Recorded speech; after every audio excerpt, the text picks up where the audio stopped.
Hello everyone, Jai Hind. Today we will study about chapter number 23 and chapter subject is civics. Okay, so let's start.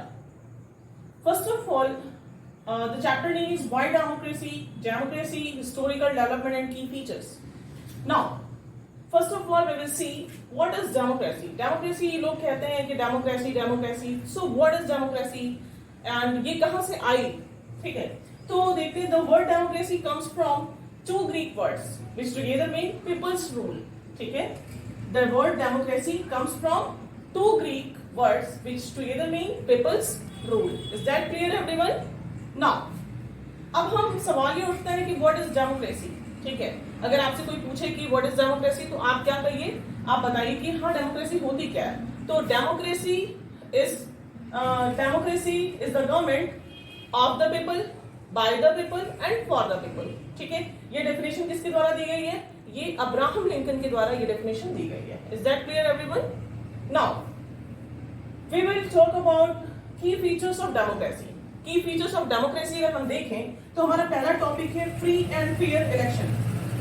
ठीक है, free and fair and frequent election. ठीक है, free fair and frequent election में अगर हम देखें तो सबसे पहले डेमोक्रेसी के की फीचर्स में हमारा टॉपिक है कि हमारा जो इलेक्शन होना चाहिए वो फ्री एंड फेयर.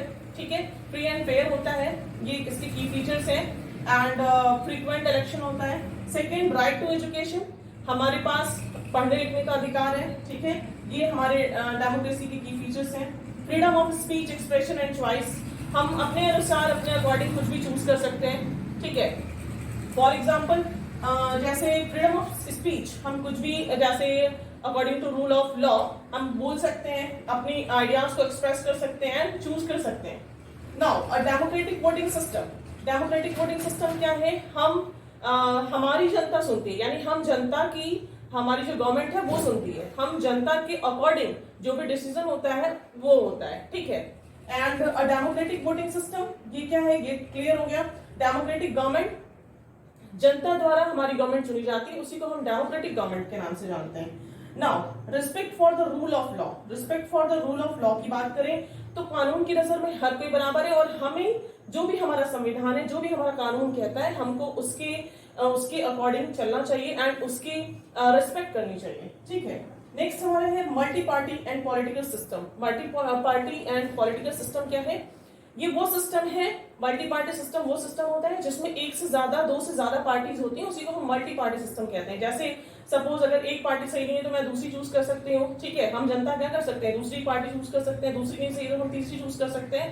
तो इस टाइप से हम मल्टी पार्टी पॉलिटिकल सिस्टम है डेमोक्रेटिक जो है डेमोक्रेसी के की फीचर्स में. एंड अगर हम बात करें अकाउंटेबिलिटी एंड रिस्पॉन्सिबिलिटी, देखिए सबसे जो हमारा लास्ट फीचर है वो क्या है?